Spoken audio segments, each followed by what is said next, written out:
हाँ तो बच्चों, आज हम लोग रियल नंबर का ये 7th लेक्चर लेके आए हुए हैं आपके सामने। ठीक है, देखिए अभी हम लोग ने जो हम लोग के समय पढ़ रहे हैं रियल नंबर, वो क्या है कि इर्रेशनल नंबर और रेशनल नंबर के बारे में पढ़ रहे हैं।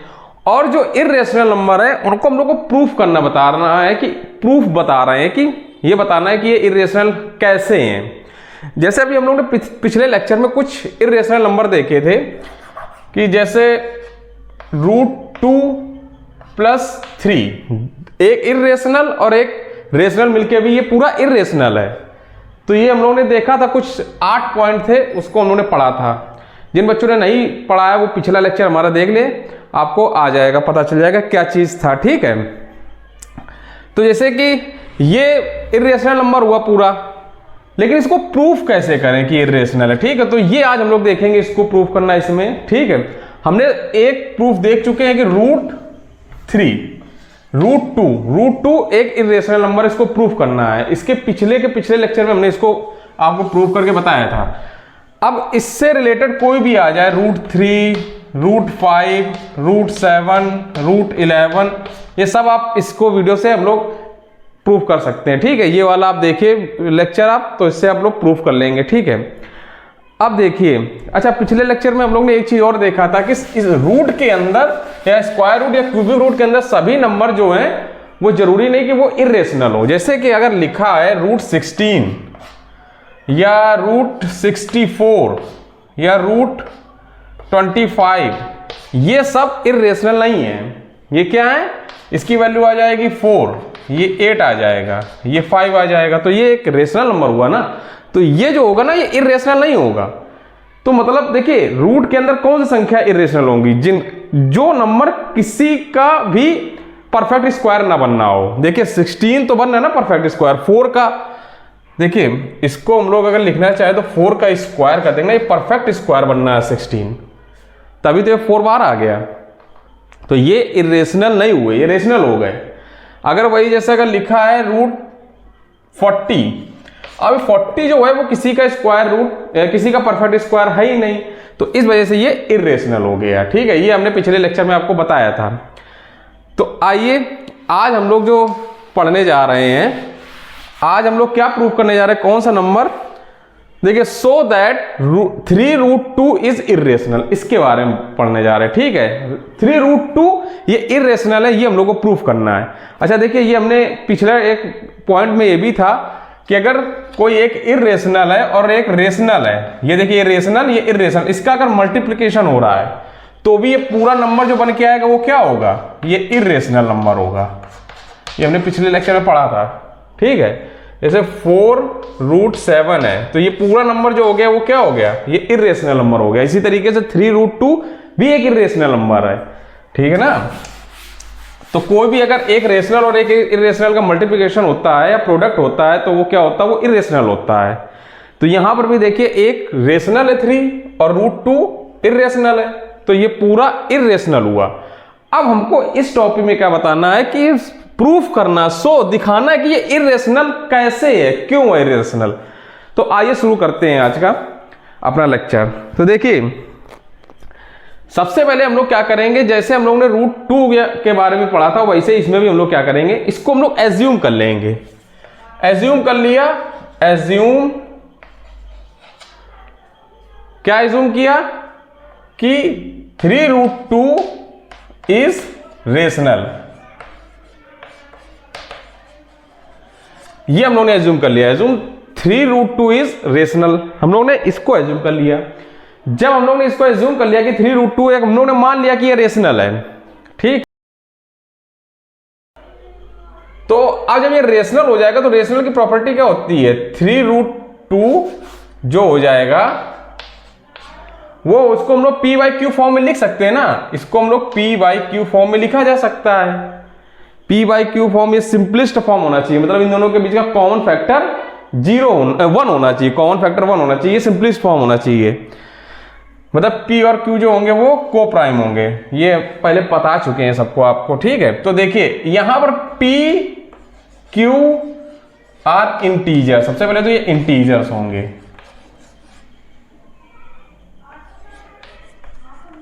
ठीक है, P and Q are integers होंगे और हैविंग नो कॉमन फैक्टर।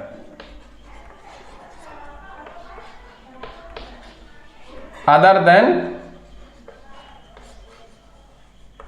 1 के अलावा इनका कोई कॉमन फैक्टर नहीं होना चाहिए। साफ साफ कह रहा है कि P एंड Q आर को प्राइम।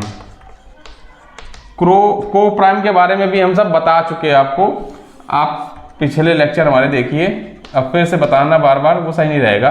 को प्राइम वही हुआ कि P और Q का जो कॉमन फैक्टर हो वो 1 के अलावा कुछ ना हो। ये सबसे सिंपलेस्ट फॉर्म में लिखा होना चाहिए, मतलब ये 2/3 फॉर्म, ये सिंपलेस्ट फॉर्म है, ठीक है। अगर लिखा हो 4/6 तो देखिए इसका कॉमन फैक्टर 2 निकल के आ रहा है ना, 2 से कैंसिल आउट हो जाएगा 2, 3, तो सिंपलेस्ट फॉर्म ये हो गया ना। तो बस कुछ मिला के कॉमन फैक्टर इसका 1 होना चाहिए, बस यही बता रहा आपको। तो अब देखिए, अब यहां पर हम लोग क्या कर देंगे कि ये देखिए लिखा है 3√2 बराबर P/Q फॉर्म में लिखा जा सकता है क्योंकि ये रेशनल नंबर हुआ। अब हम लोग क्या करें, यहां से √2 बराबर इस 3 को इधर ले गए तो P/3Q आ जाएगा, ठीक है। जब 3 इधर चला जाएगा तो ये आ गया √2 बराबर P/3Q। अब देखिए यहां राइट हैंड साइड में जो लिखा हुआ है ये देखिए, चूंकि P, Q and 3 are integers, ये इंटीजर्स है ना, P, Q तो इंटीजर्स है ही, ये तो मान लिया ही है, ये तो है ही। और जो 3 है ये भी एक इंटीजर्स है, ठीक है, ये भी इंटीजर है ना, ये भी इंटीजर है। P, Q and 3 are integer. जब ये राइट हैंड साइड इंटीजर है तो ये जो राइट हैंड साइड जो हो जाएगा, अगर ये इंटीजर पूरा है तो ये जो हो जाएगा ये रेशनल नंबर नहीं हो गया भाई। जो रेशनल नंबर होते हैं वो इंटीजर ही होना चाहिए, इसलिए P/3Q जो होगा is rational, is a rational. ये जो हो जाएगा P/3Q, ये क्या हो जाएगा, ये रेशनल हो जाएगा। आप देखिए इसको आपके पेपर में इस तरीके से क्वेश्चन पूछा जाएगा तो इसको नोट डाउन जरूर कर लीजिएगा। P/3Q क्या हो जाएगा, वो एक रेशनल नंबर हो जाएगा ना। जब ये इंटीजर हो गया राइट हैंड साइड में, P, Q and 3 are integers हो गए, तो जो P/3Q हो जाएगा वो रेशनल हो जाएगा। अगर ये राइट हैंड साइड रेशनल हो गया तो हम लोग क्या कह सकते हैं, इसलिए जो लेफ्ट हैंड साइड होगा √2 इज आल्सो रेशनल। अगर ये रेशनल हो गया तो इसको भी तो रेशनल होना चाहिए, इसलिए √2 इज आल्सो रेशनल, ये भी √2 रेशनल होना चाहिए। लेकिन ये तो ऐसा तो होता नहीं, √2 क्या, वो तो इरेशनल होता है। ये तो हम लोग ने पढ़ा ना, यहां पर ये तो पता है ना √2 इरेशनल होगा, ठीक है, इसको हम लोग मानेंगे। लेकिन देखो √2 इज आल्सो रेशनल, ठीक है। यहां पर इस राइट हैंड साइड रेशनल, इसलिए लेफ्ट हैंड साइड भी रेशनल होनी चाहिए, इसीलिए हम लोगों ने लिखा है, इसलिए √2 इज आल्सो रेशनल, मतलब रेशनल होना चाहिए। लेकिन ये क्या कर रहा है, कॉन्ट्राडिक्ट कर रहा है। क्या कॉन्ट्राडिक्ट कर रहा है कि √2 तो रेशनल होता नहीं है, बट इट कॉन्ट्राडिक्ट। देखिए कॉन्ट्राडिक्ट क्या कर रहा है, दैट, देखिए, but it contradict the fact या that fact, the fact that √2 is an irrational.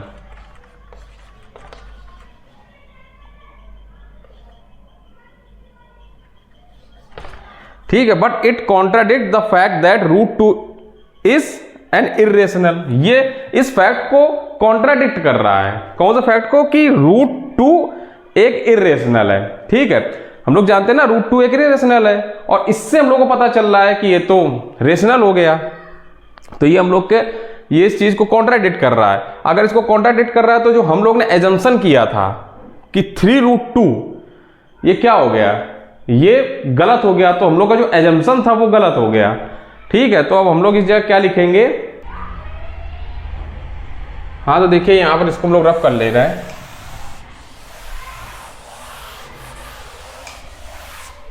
तो यहां लिखेंगे सो आवर एजम्पशन, अच्छा हम लोगों ने एजम्पशन क्या किया था, 3√2 इज रेशनल, ये हम लोगों ने एजम्पशन किया था 3√2 इज रेशनल, तो हम लोग लिखेंगे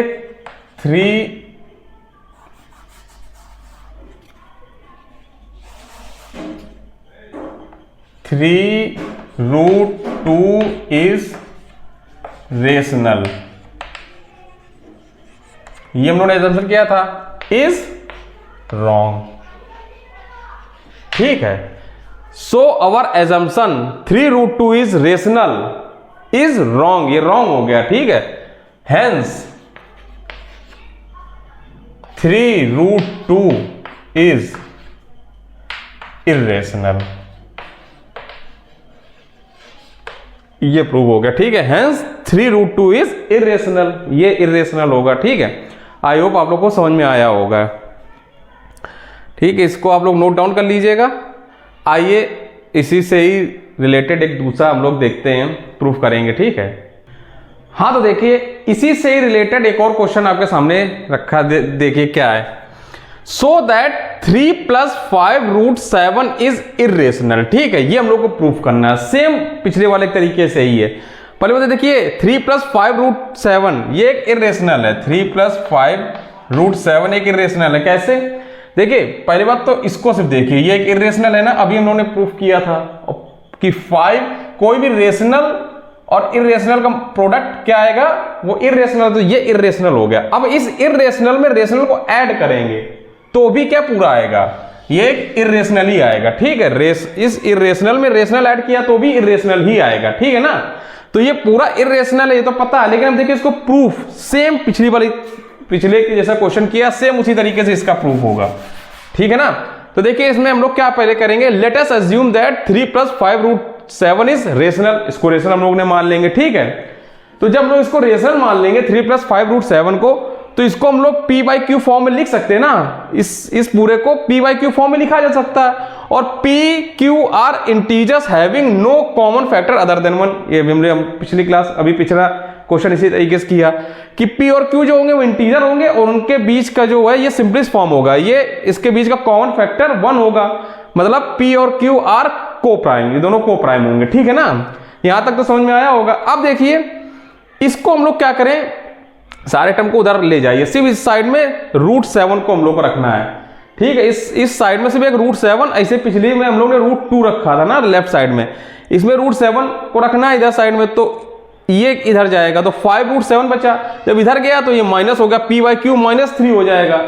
अब ध्यान दीजिए, अब ये इसमें हम लोग सिंप्लीफाई करेंगे तो p/q -3 को जब हम लोग सिंप्लीफाई करेंगे, p/q -3, तो इसको सिंप्लीफाई करेंगे तो आ जाएगा p -3q/q, ये आ जाएगा।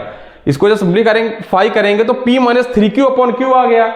अब ये क्या करिए, इस 5 को जब लोग इस साइड में ले जाएंगे तो ये 5 को जब ले जाएंगे तो नीचे 5 का इंटू हो जाएगा, तो ये आ जाएगा, देखिए ये 5 इंटू हो गया तो p -3q/5q आ गया, जब ये 5 नीचे चला जाएगा। तो इधर साइड में सिर्फ √7 बचा, लेफ्ट हैंड साइड में सिर्फ √7 बचा, राइट हैंड साइड में p -3q/5q आ गया, है ना। आई होप आप लोग को समझ में आ रहा होगा जो हम बताना चाह रहे हैं, ठीक है। यहां तक तो समझ में आ गया ना, यहां तक तो कोई दिक्कत नहीं होगी ना, कि हम लोग को सिर्फ इधर √7 रखना है, ये इस √7 को, बाकी टर्म को सब राइट हैंड साइड में हम लोग को लेके आना है, ठीक है। अब देखिए लेफ्ट हैंड साइड में √7 है, राइट हैंड साइड में p -3q/5q है। अभी हम लोगों ने पढ़ा था क्या करेंगे, pq3 और 5 जो है ये सब क्या है, ये इंटीजर्स है ना, यही माना ना, इंटीजर्स है। तो देखिए p और q तो इंटीजर्स हैं, ये तो हम लोग मान रहे हैं, और 3 और 5 जो है वो भी इंटीजर्स हैं, 3, 5 तो इंटीजर्स है ना। तो p, q, 3, 5 सारे इंटीजर्स, जब ये इंटीजर्स हो गए तो ये जो पूरा टर्म हो जाएगा, ये टर्म p -3q/5q, ये पूरा क्या हो जाएगा, ये एक रेशनल आ जाएगा, रेशनल हो जाएगा, ये रेशनल हो जाएगा। तो सो p -3q/5q इज रेशनल हो गया। जब राइट हैंड साइड रेशनल आ गया तो लेफ्ट हैंड साइड भी रेशनल होना चाहिए, लेकिन देखिए √7 रेशनल है नहीं, है ना, तो हम लोग क्या लिखेंगे, √7 इज आल्सो रेशनल। जब ये राइट हैंड साइड रेशनल हो गया तो इसलिए so therefore root 7 is also rational, root 7 भी रेशनल है क्योंकि राइट हैंड साइड रेशनल है। लेकिन ये कॉन्ट्राडिक्ट कर रहा है क्या, रूट 7 तो रेशनल है नहीं ना, रूट 7 तो इरेशनल होता है, but it contradicts the fact, ये फैक्ट को कॉन्ट्राडिक्ट कर रहा है। क्या फैक्ट है, दैट रूट 7 इज इरेशनल, ये रूट 7 जो इरेशनल उस फैक्ट को कॉन्ट्राडिक्ट कर रहा है ना। ये इससे तो पता चल रहा है कि रूट 7 रेशनल है, लेकिन रियलिटी में तो रूट 7 इरेशनल है। तो यहां समझ में आ गया ना इस लाइन तक। बस उसके बाद लिखेंगे अवर एजम्पशन, जो हम लोग ने एजम्पशन किया था, क्या ये एजम्पशन किया था, एज्यूम किया कि 3 + 5 root 7 is rational. Our assumptions, क्या एजम्पशन था, कॉमा लगा के +3 + 5 रूट 7 इज रेशनल, ये एजम्पशन जो था इज इनकरेक्ट, ये इनकरेक्ट हो गया। ठीक है, जो हम लोगों ने एजम्पशन किया ये इनकरेक्ट हो गया। तो हेंस 3 + 5 रूट 7 इज इरेशनल, इस वजह से जो ये 3 + 5 रूट 7 हो जाएगा वो इरेशनल होगा। आई होप ये आपको समझ में आ गया होगा। इसी तरीके से आपको बोर्ड में लिखना है। ठीक है, आप लोग इसका स्क्रीनशॉट ले सकते हैं या इसको नोट डाउन कर लीजिएगा। ठीक है, आइए एक और क्वेश्चन इसी से हम लोग रिलेटेड होगा, थोड़ा इससे डिफरेंट होगा, एक और क्वेश्चन होगा। लेकिन देखिए अब इससे रिलेटेड जो क्वेश्चन होंगे, देखिए जो भी हम लोगों ने बताया ना, जैसे अगर आपको मिले 3 रूट 2, 5 रूट 7, 11 रूट 19, ये मिले 3 + 2 रूट 5, 9 + 4 रूट 11, ठीक है, ये आपको मिले 5 + रूट 7, 3 + रूट 11। इस तरीके के जितने भी आपको क्वेश्चन मिलेंगे, इस तरीके से देखिए आपको कितने भी क्वेश्चन मिले, सबका करने का मेथड यही है, इसी मेथड से ही हम लोग को करना होगा। ठीक है, अगर इस टाइप के आपको कोई भी क्वेश्चन मिल जाए तो आपको इसी मेथड का यूज करके ही आपको सॉल्व करना होगा। ठीक है ना, आई होप आप लोग समझ रहे होंगे हम कह रहे हैं। ठीक है, अब आइए देखिए एक लास्ट मेथड और है, उससे रिलेटेड क्वेश्चन भी आते हैं, देखिए उसको और आज हम लोग सॉल्व करने जा रहे हैं, आइए ध्यान दीजिए। हाँ, तो देखिए आज का देखिए लास्ट क्वेश्चन हम आपके सामने करने जा रहे हैं। इसमें देखिए क्या प्रूफ करना, proof that root 2 + root 3 is an irrational. ठीक है, इसको हम लोग को प्रूफ करना है।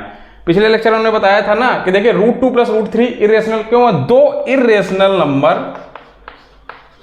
का एडिशन किया जाए, ये एक इरेशनल है, ये इरेशनल, इनका जब ऐड किया जाएगा तो भी ये इरेशनल आएगा। ठीक है, जरूरी नहीं रेशनल भी आ सकता है, ये हमने पिछली क्लास में बताया है। लेकिन यहां देखिए अगर रूट 5 और रूट 7 इसको ऐड कर देंगे तो भी ये पूरी जो टर्म आएगा ये इरेशनल होगा। तो इससे रिलेटेड क्वेश्चन जैसे ये हो गया, ये हो गए, या root 7 - root 3, root 11 + root 19, root 3 - root 2, जो भी इस तरीके के क्वेश्चन होंगे, इस तरीके से आप देख लीजिए, इस तरीके से अगर इस टाइप का क्वेश्चन दिया हो, सब इसी मेथड से ही करना होगा। ठीक है, सेम मेथड है, थोड़ा सा बस इसमें अंतर है, बाकी सेम वैसे ही मेथड है। ध्यान दीजिए इसमें हम लोग क्या करेंगे, देखिए अभी तक जैसे हम लोग करते आ रहे हैं सेम वैसे ही करेंगे। पहले क्या करेंगे, हम लोग एज्यूम कर लेंगे क्या कि जो भी टर्म दिया है रूट 2 + रूट 3 जो है वो रेशनल नंबर है, इसको हम लोगों ने एज्यूम कर लिया, लेट अस एज्यूम। उसके बाद क्या करेंगे, जो रूट 2 + रूट 3 होगा इसको हम लोग p/q फॉर्म में लिख सकते हैं। ठीक है, जब ये रेशनल होगा तो इसको p/q फॉर्म में लिख सकते हैं, where p and q are integers, जहां p और q इंटीजर्स होंगे। अच्छा, अभी तक जो हमने पीछे दो क्वेश्चन कराए उसमें ये नहीं लिखा कि q is not equal to 0, जो q हो वो 0 के इक्वल नहीं होना चाहिए, जो डिनोमिनेटर है वो 0 के इक्वल नहीं होना चाहिए, ये भी आप लोग लिख लीजिएगा। ठीक है, पिछले वाले क्वेश्चन में भी लिख लीजिएगा।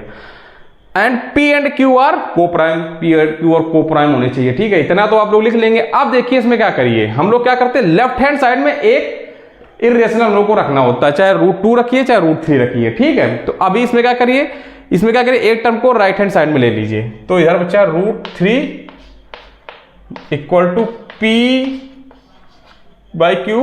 Minus root 2।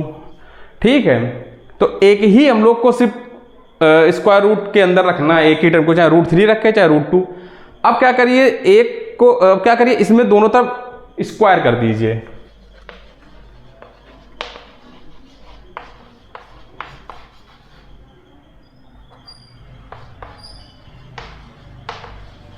ठीक है, दोनों तरफ हम लोग स्क्वायर कर देंगे। तो देखिए इधर आ जाएगा, इसका स्क्वायर करेंगे तो सिर्फ 3 बचेगा, ठीक है। एक देखिए रूट कैंसिल आउट हो गया, 3 बचा। अब इसकी तरफ स्क्वायर कर देंगे तो p/q माइनस √2 का स्क्वायर कर दिया, ठीक है। तो देखिए इसको हम लोग जब ओपन करेंगे, इसको देखिए सॉल्व करेंगे तो क्या आएगा, p² / q² a² minus 2√2 into p/q, ठीक है।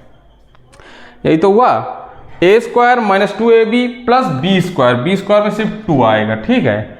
अब देखिए ये आ गया, इसमें क्या करिए, अब जो सिर्फ एक √2 वाला टर्म है ना, ये √2 वाला सिर्फ टर्म है ना स्क्वायर रूट के अंदर, इसको लेफ्ट हैंड साइड में ले आइए, बाकी सब राइट हैंड साइड में ले जाइए। तो देखिए इस वाले टर्म को इधर ले आएंगे तो ये माइनस में है ना, तो प्लस में आ जाएगा, क्या आ जाएगा 2√2 p/q इक्वल टू, अब देखिए क्या बचा इधर, p² / q², ये +2 है और ये -3 है, +3 है, जब इधर जाएगा तो -3 हो जाएगा, तो +2 - 3, इसको सॉल्व करिए तो क्या आएगा, +2 - 3 -1 आ जाएगा, ठीक है। यहाँ डायरेक्ट लिख दे रहे हैं -1। अब यहाँ तक आप लोग को कोई दिक्कत नहीं होनी चाहिए, यहाँ तो एकदम सिंपल था। अब इसको देखिए सॉल्व कर लीजिए सेम पहले वाले की तरफ, सिर्फ इस जगह हम लोग को सिर्फ √2 ही रखना है, बाकी कुछ नहीं रखना है, ठीक है। तो देखिए इसको जब हम लोग सॉल्व करेंगे, पहले इसको हम लोग जब सॉल्व करेंगे तो ये आ जाएगा p² - q² / q², यही तो बचेगा। इसकी जगह ये लिख सकते हैं p² - q² / q², ये जो टर्म है ये यहाँ ऐसे लिख जाएगा। अब देखिए क्या करिए, इस q को इधर ले जाएंगे, सिर्फ जगह √2 रखना है, √2 रखना है ना, तो √2 इधर के q ऊपर चला जाएगा, तो आ जाएगा p² - q² तो रहेगा ही रहेगा, साथ में q ऊपर इंटू हो जाएगा, नीचे आ जाएगा 2/p, यही तो हो गया। q न्यूमरेटर में चला जाएगा, डिनोमिनेटर में 2p आ जाएगा, ठीक है। अब देखिए एक q से एक q कैंसिल आउट हो जाएगा। तो अब देखिए क्या करिए, इस चीज को हम ऊपर लिखने जा रहे हैं, ध्यान दीजिए, इतना आप देख लीजिए, यहां तक नोट कर लीजिए। अब देखिए इसी चीज को हम ऊपर लिखने जा रहे हैं, यहां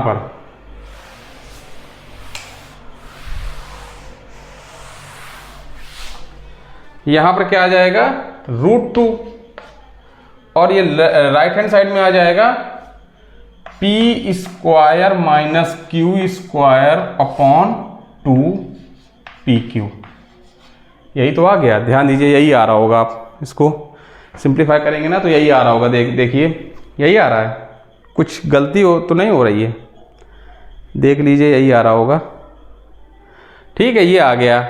अब देखिए सेम पिछले वाले तरीके से देखिए pq2 जो है ये क्या है, सिंस pq और ये 2 है are integers,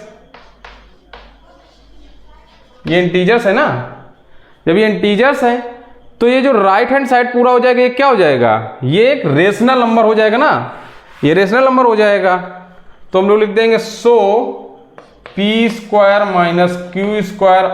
/ 2pq is rational, ठीक है। यहां तक समझ में आया, सेम पिछली वाले तरीके कर रहे हैं, ठीक है। यहां पर ये रेशनल हो जाएगा, ये आई होप नोट कर लिया होगा, इसको हम पूरा रफ कर दे रहे हैं, ये रेशनल हो गया।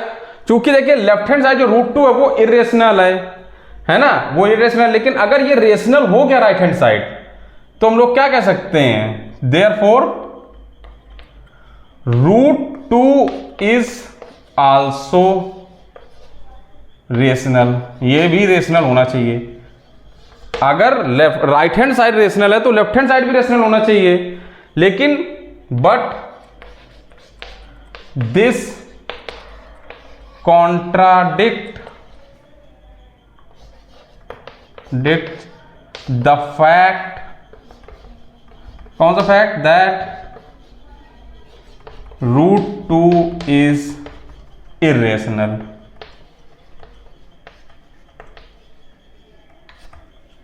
ये कॉन्ट्राडिक्ट कर रहा है इस फैक्ट को, कौन सा फैक्ट है, ये तो फैक्ट है कि √2 इज इरेशनल। इस इरेशनल वाले फैक्ट को, √2 इज इरेशनल वाले फैक्ट को ये कॉन्ट्राडिक्ट कर रहा है। अगर हम लोग ने ये जो एजम्पशन किया है, अगर हम लोगों ने ये एजम्पशन किया है तो ये हम लोग तो कॉन्ट्राडिक्ट कर रहा है। अगर कॉन्ट्राडिक्ट कर रहा है जो हम लोग ने एजम्पशन माना था, so our assumption is wrong. Assumption क्या है, कॉमा लगा के लिख सकते हैं, आवर एजम्पशन √2 + √3 इज रेशनल। उसके बाद कॉमा से इसको बंद कर दें, रेशनल इज रॉन्ग या इज इनकरेक्ट, जो भी लिखना चाहें, ठीक है। रॉन्ग, ये हम लोग का जो एजम्पशन था वो रॉन्ग है, जो हम लोग ने एजम्पशन कर रखा था वो गलत हो गया, इससे पता चल गया। अगर एजम्पशन गलत हो गया तो फिर सही क्या हो जाएगा, हैंस √2 + √3 इज इर्रेशनल। ये हम लोग का प्रूव हो गया, ठीक है। तो ये हम लोग ने प्रूव कर दिया। आई होप आप लोग को समझ में आया होगा किस तरीके से हम लोग को प्रूव करना है। ये जो क्वेश्चन है ये आपके बोर्ड एग्जाम में बहुत आएंगे, बहुत जरूरी है, इंपॉर्टेंट है, ये आते हैं और इसको किस तरीके से करना है ये आपके सामने लिख रखा है। इसी तरीके से आप लोग बोर्ड एग्जाम में करिएगा। आई होप आप लोग को समझ में आया होगा किस तरीके से हमको इस इर्रेशनल वाले क्वेश्चन को प्रूव करना होता है, ठीक है। तो आज के लिए बस हम लोग इतना ही रखते हैं। आई होप रियल नंबर में सारे टॉपिक हम लोगों ने क्लियर कवर कर लिए हैं और आप लोग को रियल नंबर अच्छे से समझ में भी आ गया होगा, ठीक है।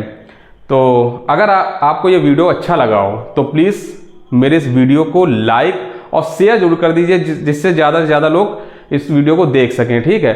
और मेरे इस चैनल को सब्सक्राइब कर लीजिए। Thank you.